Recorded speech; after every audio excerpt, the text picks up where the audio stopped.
요즘 뉴스만 켜면 가장 많이 나오는 곳 중 하나가 바로 대만 해협이죠. 언제 터질지 모르는 시한폭탄 같다, 이런 얘기가 나온 지 벌써 몇 년째입니다. 중국과 대만 사이의 긴장감은 계속 최고조에 달해 있고요. 근데 좀 이상하지 않으세요? 왜 극폭탄은 터지지 않는 걸까요? 숫자만 놓고 보면요, 게임이 안 됩니다.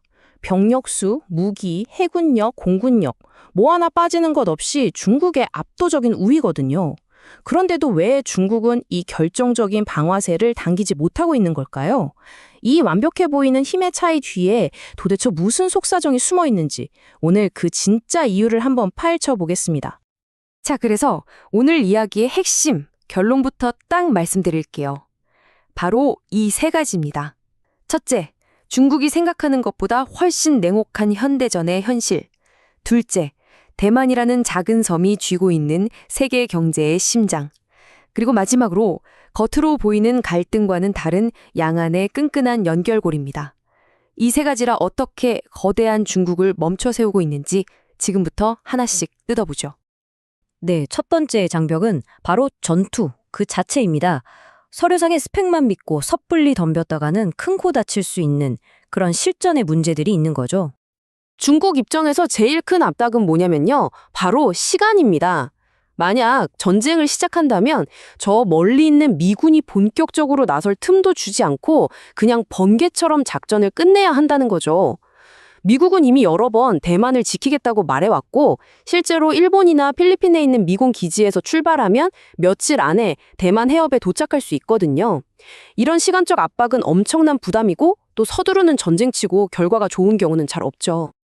여기서 정말 재미있는 지점이 나와요. 바로 경험의 차이입니다. 지난 20년 동안 러시아는 체첸, 조지아, 시리아 정말 쉴 새 없이 전쟁을 치러왔어요. 실전 베테랑인 셈이죠. 반면에 중국군은 어떻죠? 1979년 베트남 전쟁 이후로는 대규모 실전 경험이 사실상 전무합니다. 이건 중국군 내부에서도 우려하는 목소리가 나올 정도예요. 그리고 바로 그 경험 많다는 러시아군이 우크라이나에서 어떤 모습을 보였나요? 전 세계가 금방 끝날 거라고 예상했는데 전쟁은 끝없이 길어지고 있고 러시아군은 막대한 피해를 입으면서 고전하고 있잖아요. 이 모습을 본 중국 지도부 머릿속은 아주 복잡해졌을 겁니다. 과연 우리는 다를까? 하는 근본적인 질문을 던지게 된 거죠. 특히 상륙작전, 이때 현대전에서 얼마나 어려운 일인지 보여주는 아주 상징적인 사건이 있었죠. 러시아 해군이 우크라이나 전쟁에서 상륙함을 여러 척 잃었다는 사실입니다. 생각해보세요. 상륙함은 크고 느려서 미사일이나 드론에게는 그냥 나 좀 맞춰주세요 하는 관역이나 다름없거든요. 수십만 대군을 바다 건너로 안전하게 실어 나른다는 게 정말 상상 이상으로 어려운 미션인 겁니다. 게다가 대만은요, 땅 자체가 그냥 처녀의 요새예요. 국토의 절반 이상이 험준한 산으로 되어 있어서 대규모 군대가 상륙할 만한 해변이 몇 군데로 딱 정해져 있어요. 이건 방어하는 입장에서는 땡큐죠. 어디로 올지 뻔히 아니까 화력을 집중하기가 너무 좋잖아요. 설령 상륙에 성공하더라도 험한 산골짜기에서 시가전을 벌여야 하는 끔찍한 상황이 기다리고 있을 수 있습니다. 자, 이제 군사적인 얘기는 이쯤 하고요. 두 번째 장벽으로 넘어가 보겠습니다.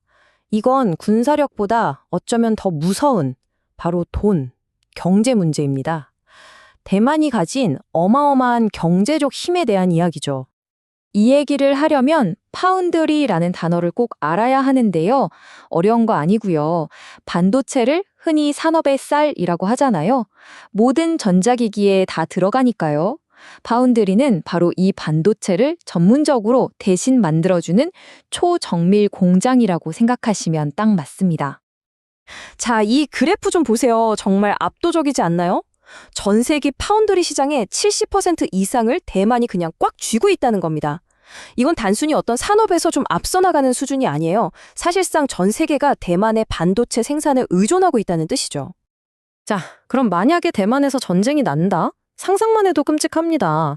반도체 공장이 멈추면 당장 여러분이 쓰시는 스마트폰, 컴퓨터, 타고 다니는 자동차 전부 다 못 만들게 되는 거예요. 이건 우크라이나 전쟁 때문에 밀가격 좀 오른 거랑은 차원이 다른 얘기입니다. 말 그대로 세계 경제가 그냥 셧다운되는 재앙적인 시나리오죠. 서방 세계가 이걸 가만히 보고만 있을 리가 없겠죠. 그리고 또 하나가 있어요. 바로 바닷길입니다. 대만 해협. 여기가 세계에서 가장 바쁜 해상 고속도로 중 하나거든요.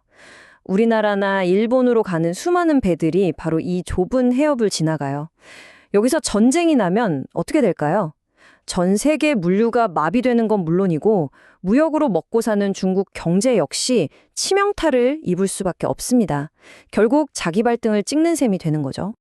자, 이제 마지막 세 번째 이유입니다. 군사나 경제처럼 딱딱한 이야기가 아니라요. 어쩌면 가장 근본적일 수 있는 사람과 관계에 대한 이야기입니다. 우리는 뉴스를 통해 맨날 으르렁거리는 모습만 보지만 그 뒤에서는 엄청난 돈이 오가고 있습니다. 코로나 이전인 2018년 기준으로 양쪽의 교역액이 2,200억 달러가 넘었어요. 우리 돈으로 하면 거의 300조 원에 가까운 돈입니다.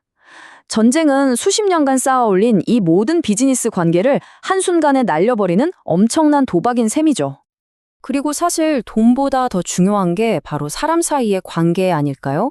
매년 수백만 명이 관광객으로 또 사업 파트너로 그리고 바다 건너 사는 가족을 만나러 서로를 오갑니다.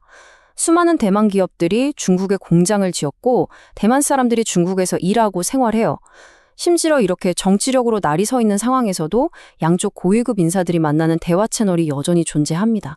이런 촘촘한 그물망이 최악의 충돌을 막아주는 마지막 안전판 역할을 하고 있는 겁니다. 자, 지금까지 군사, 경제, 그리고 사람이라는 세 가지 큰 축을 살펴봤는데요. 그럼 이걸 다 종합해보면 우리는 어떤 그림을 그릴 수 있을까요? 그러니까 핵심은 이겁니다. 한마디로 딜레마죠. 아주 어려운 교착 상태에 빠져 있다는 겁니다. 중국은 군사적으로 이긴다는 보장이 없어서 쉽게 침공하지 못하고 전 세계는 경제가 망가지는 걸 감당할 수 없어서 전쟁을 원치 않고 또 양쪽 사이의 깊은 관계가 강력한 브레이크 역할을 하고 있는 거죠.